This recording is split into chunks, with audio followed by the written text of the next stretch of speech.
Welcome to the intersection of technology, cybersecurity, and society. Welcome to ITSP Magazine. Thank you for joining us for this conversation.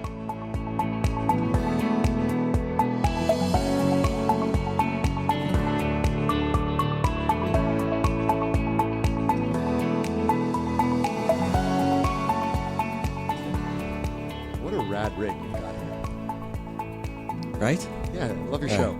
Yes. Good. Which one am I on? Yep, we're recording. I'm so used to every time I hold one of these that I have headphones on now. Right. And it's And like, you can hear yourself in the monitor. yeah. See, I can hear you in the monitor. but you- They're like laughing at us. And I know. That's how it goes. That's how it goes, Kunal.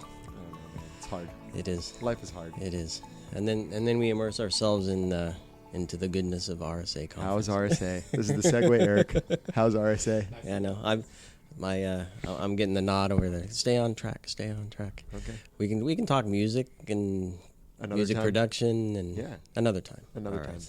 All right. I'm looking at these eyes behind you, looking at each other, eyebrows Yes. raised. Well, Eric's like, unbelievable. Well, here, I'll try this. How are things orchestrated in some of your conversations? Now, I'll get serious here because this is Sean Martin. I'm on location in San Francisco, RSA conference, and good friend Kunal Anand, CTO now. Can I say CISO of CTO Imperva? and CISO, yes. Look at that, because one hat was not enough. You had to take on two. But I mean, you do some amazing things all around tech and security and beyond. And you have, I have to say, Marco and I have talked to you many, many times, a really cool way of looking at things just because of all your experiences. So I'm gonna leave it there for a moment for our audience who doesn't know who Kunal is.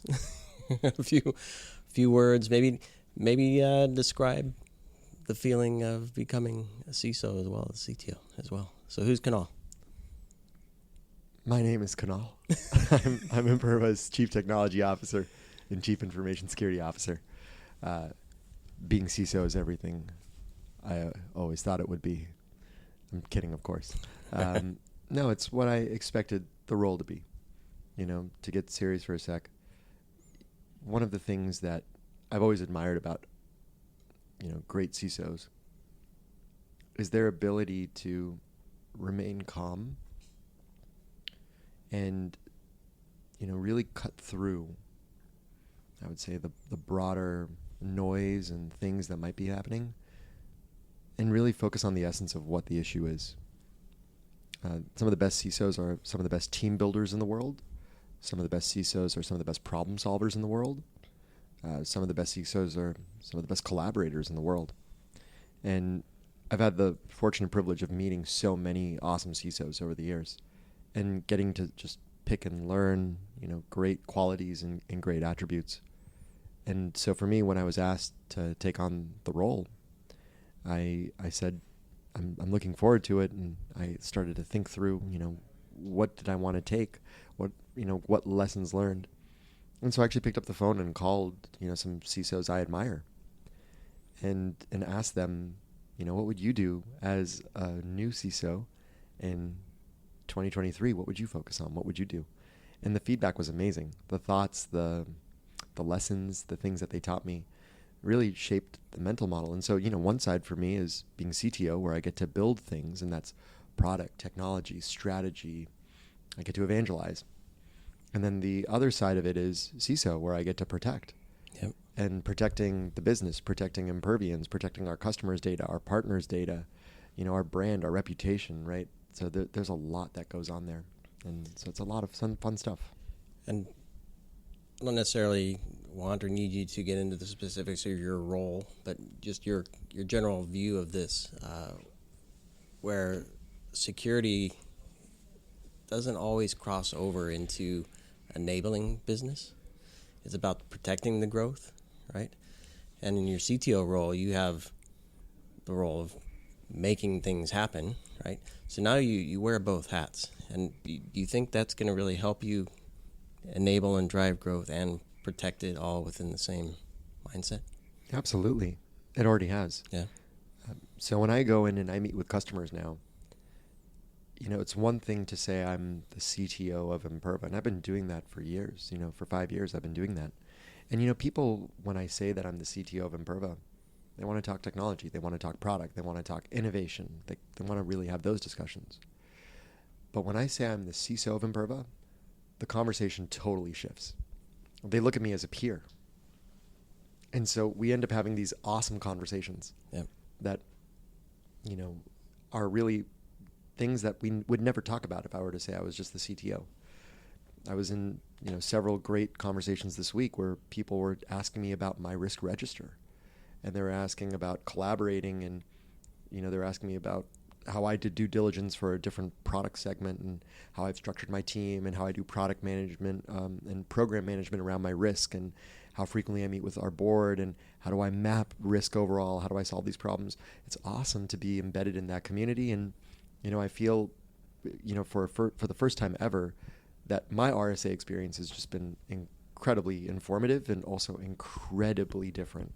Where, I would previously come as a CTO and be the vendor. Now I'm coming to RSA as a CISO as well, and I'm also the one getting informed, getting to meet cool companies, getting to see what's going on, but also thinking about tangible risk that I have to address, and compare it to the risk that my peers have to address. And so, it's a weird thing because I won't say that they're customer meetings. It's more like, and it's going to sound cheesy, but it's true. They feel like peer meetings when I can go and sit down and have a discussion with, my peers who are other CISOs at other awesome companies doing great things. Yeah. And those conversations, where I've often said that there's no way I can be a CISO, so congrats to you for having the wherewithal to do that. Because there's so much to consider, right? Even just the NIST framework and the 5 parts of that. Mm-hmm. And when you start to get creative, building apps, launching stuff in the cloud, CI/CD, containers, APIs, all the things that you as a company help your customers secure and protect, you also have your own things to do that here. Yeah. So how does the things that Imperva is doing today, I'm assuming you're going to eat some of your own dog food as well? Yeah, I can tell you the numbers. Yeah. So we use all of our products to protect every single application, every single API, every single data store we have. So by the numbers, we've got about 1,100 applications and APIs. And, it's a combination of public, so north-south, as well as east-west internal applications, microservices, APIs. We use our WAF technology, whether it's deployed through the cloud or whether it's deployed on-prem. We use our RASP technology as well, and we also use our data security fabric.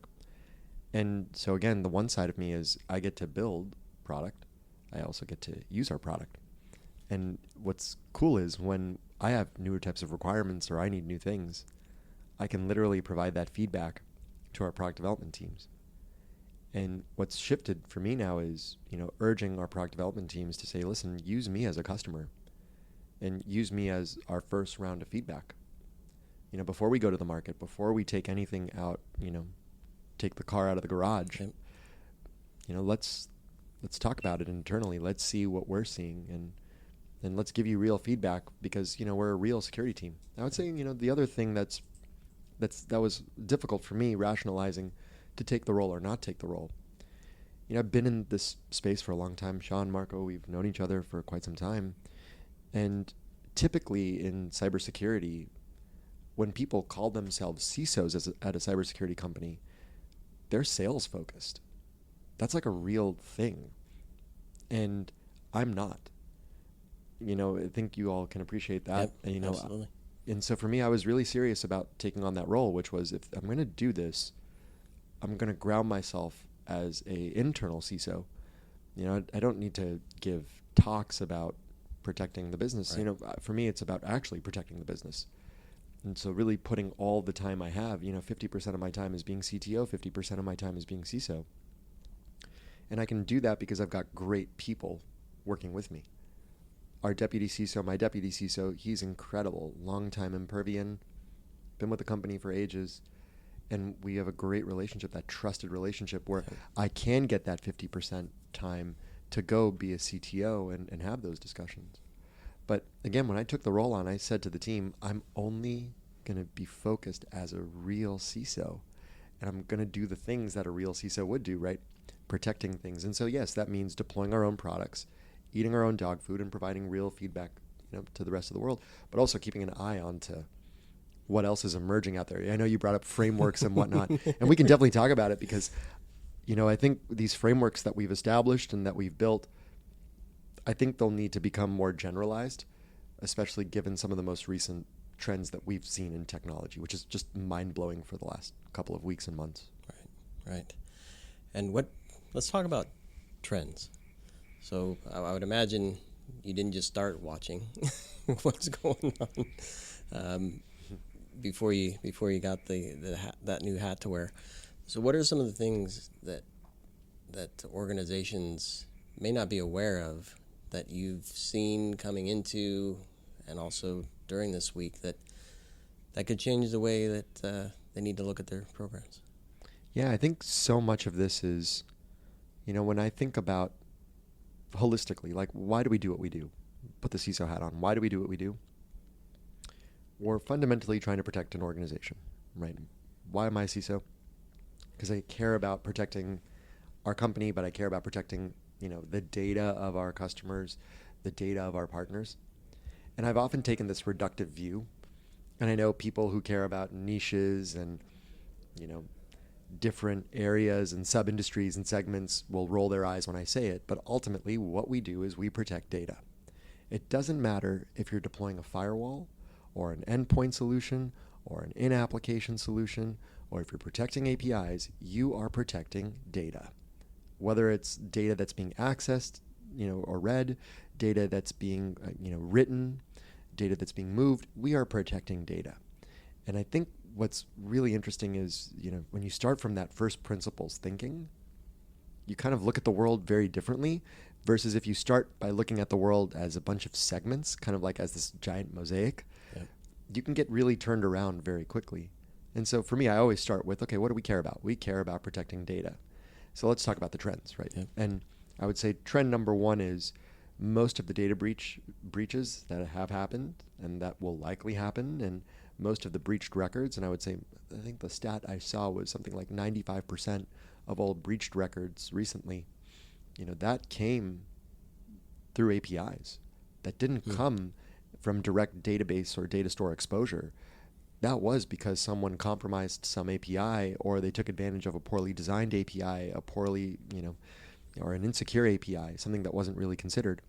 And the other stat that alarmed me recently was, of all the APIs and really of all the API developers in the world right now, only 44% of API developers have written an API in the last 2 years. Isn't that crazy? 44%. That's wild. Yeah, which basically means it proves two things. Yeah. One, we are in a post-digital transformation world. So the majority of that work is done already.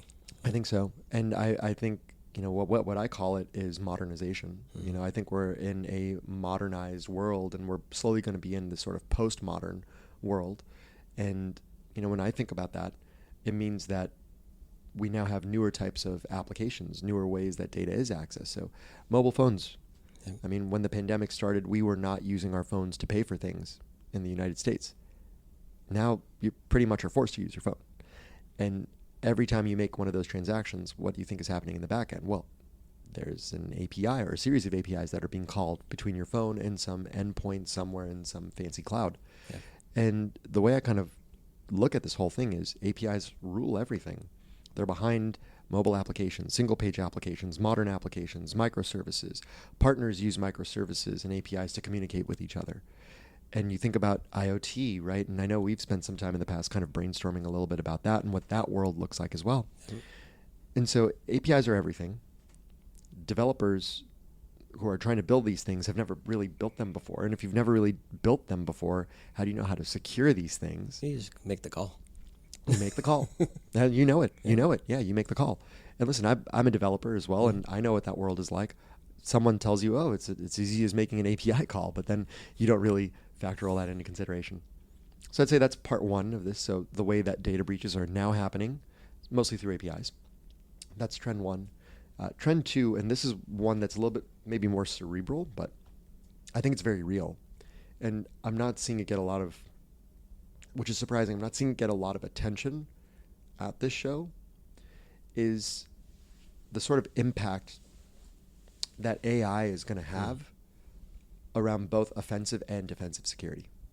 You know, I've brought it up a couple of times in meetings, and, you know, what's interesting is you can totally see the dichotomy of people who do the work versus people who manage people. What's that mean? So the people who do the work are saying that AI is changing my life. I'm now able to write code faster using things like copilots. I'm now able to generate tests on demand for the things that I'm building. So they're able to become more productive. The best phrase that I sort of heard, and to try and sort of take that phrase and kind of shrink it down a little bit more, is everyone is now a 10x developer. In the past, you know, it was so hard to find these 10x developers in the world, but now everyone is a 10x developer. There's nothing. 10 API calls. You can make 10 API calls or 100. Why not? Don't limit yourself. Don't limit yourself, Sean. Treat yourself, Sean. Okay. Come on. So, you know, one of the things that I find crazy is there's been, you know, democratization in this layer, and I would say we've really leveled the playing field for developers, engineers. So on one side, it's really changed them, and the way that they're looking at things is totally different. The managers of many of these folks are just saying, oh, well, I can get more work output here. But I don't think they really appreciate the significance of, you know, what is actually happening with work itself. And you can see it and feel it not just on the, you know, more constructive side, but you also see it on the offensive side as well. So my mind has been blown based on some of the demos that I have seen in private briefings and in various sessions this week. I mean, I've seen people build unique transformers. You know, the word T in GPT is transformer. And so I've seen some really unique trained transformers this week that, I mean, I'm making this face at you right now because I've been blown away. I mean, I've seen people build transformers to break CAPTCHAs, interactive CAPTCHAs as an example. I've seen people build transformers to stand up these elaborate spear phishing campaigns. I've seen people leverage, you know, these transformers to find weaknesses in defenses, and instead of applying crude fuzzing like we've seen fuzzing, you know, for the last 10 years, it's like they're branching trees, and they're just more sophisticated now in terms of getting to exploiting the root cause of the issue. And so I think about all of this stuff, which means that, you know, as I walked the show floor yesterday and I got to see what people were saying and people were talking about, AI is really, I think a lot of people are just using it as a buzzword, unfortunately, in this industry.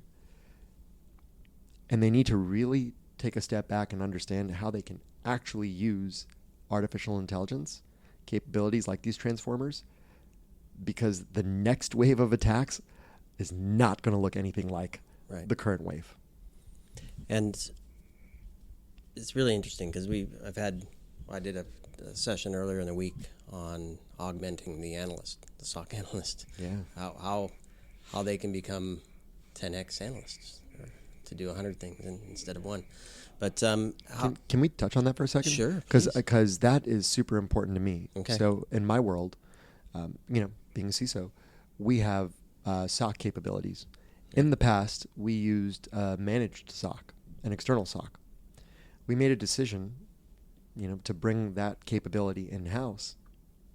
And when I used a managed SOC before, the managed SOC was, you know, follow the sun model of, you know, 100 people scattered all over the world.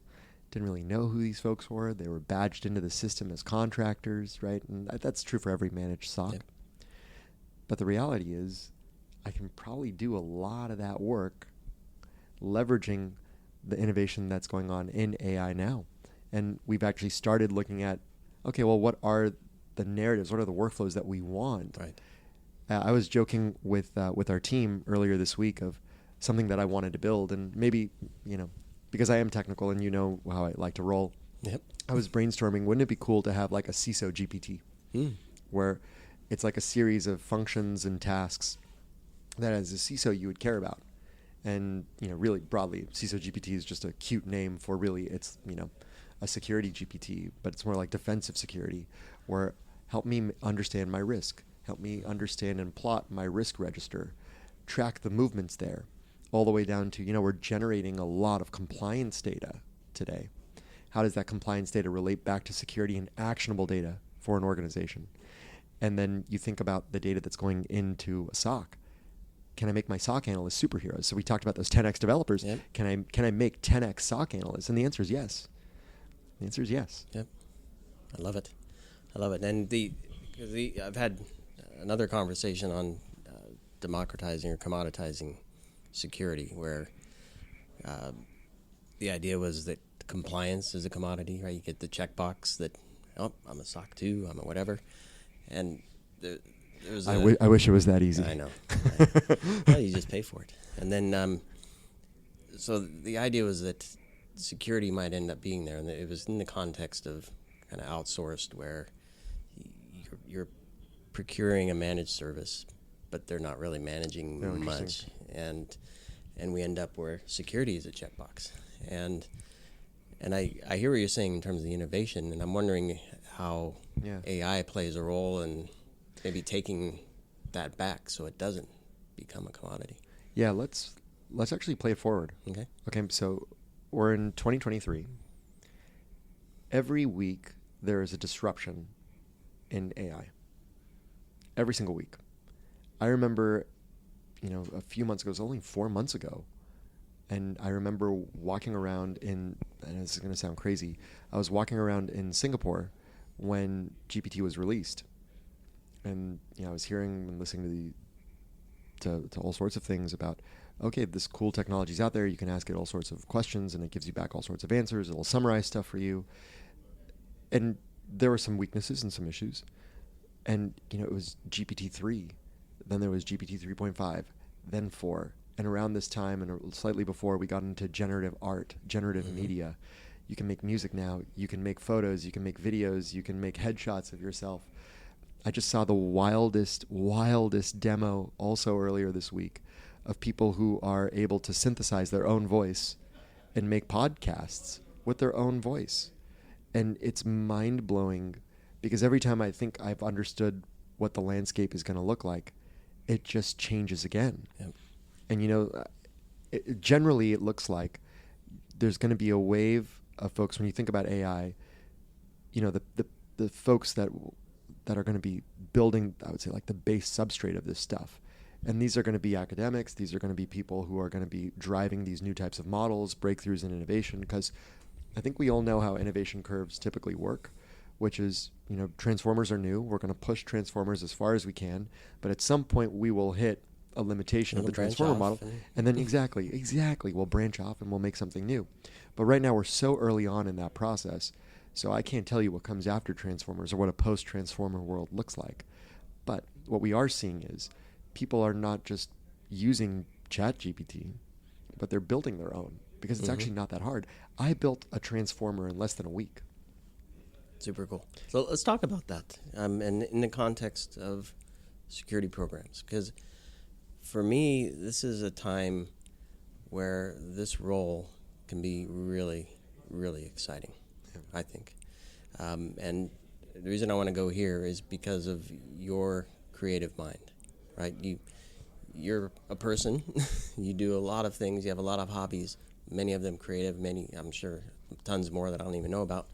Photography, music, technology, NFTs, all kinds of things. That creative mind, how does, and with technologies like AI, where we can create stories and envision things that may not have been possible with the current tech stack, or our limitations in our own mind, and transforming that into something in a program. Talk to me about how you think the creativity of how you think with AI now available might help programs be even better. Yeah. So I actually think it's going to be applicative. I'll put on both hats now, the CTO side and the CISO side.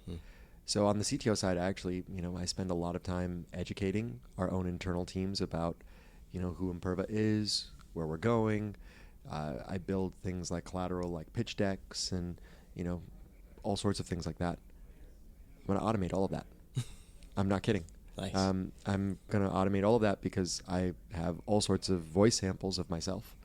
I already have an audio model of my voice. And one of the cool things is I can now basically type what needs to be said, and I can automatically generate audio from me. And so the neat thing about that is I can build a lot of training materials, a lot of things, assuming you like the dulcet tones of my voice, of course. We do. But, the neat thing is I think it's going to change a lot of that side of what I do, for sure. I don't really see the value in the writing side of things, just because I have a very specific way of writing, and I have played with it, and it's the sort of like homogeneous tone that kind of comes out. It's a common denominator. Yeah. You can't get any. It's also reflexive. Like my voice, very monotone. Oh, sure, whatever you say. We can change that. Perfect. But the crazy thing about all of this is, when I think about what is going to go on now on the CISO side, I think we're going to get more creative in terms of attacks, but I also think defense systems have to shift away. I think we're done with signatures, because you can defeat signatures when the AI can start thinking for itself and when the transformer can start generating new things. Yeah. So I think we need to move away from a signature-oriented world to a transformer-oriented world. I really believe that. And if companies in the cybersecurity space are not thinking about that shift right now, and again, for an organization like us, we're really privileged because we have great technology that generates great labeled output. We're going to be able to build these transformers that are going to just be a generational leap, and we're going to take advantage of that. My hope is that other companies really think about what they're doing and what makes them unique, and they make those leaps so that we can better protect the world. And we can definitely brainstorm down the road about what else is going on in my mind about the creative things. There's no question that it's possible. We've done it. Talk for hours, pick a topic, tangent 20 times, maybe 10 times that now. Always amazing. But I'm going to bring it to your last point. Let's protect the world. Let's all do our part.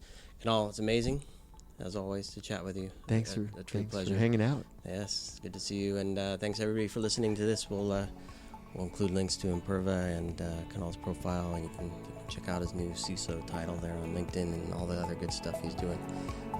Thanks, everybody, for listening. Thanks again, Kunal. Thank you.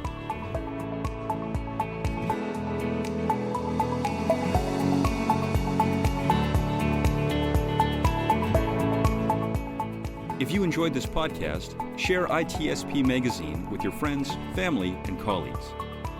Thank you for listening.